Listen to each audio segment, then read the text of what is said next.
दिनमपि रजनी सायं प्रातः शिशिरवसन्तौ पुनरायातः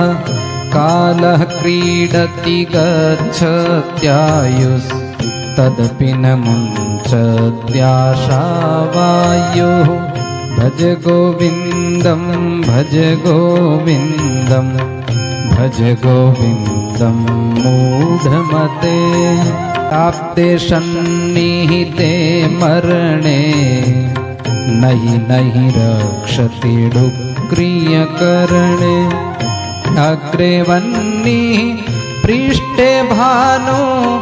रात्रौ चिबुकसमर्पितजानुः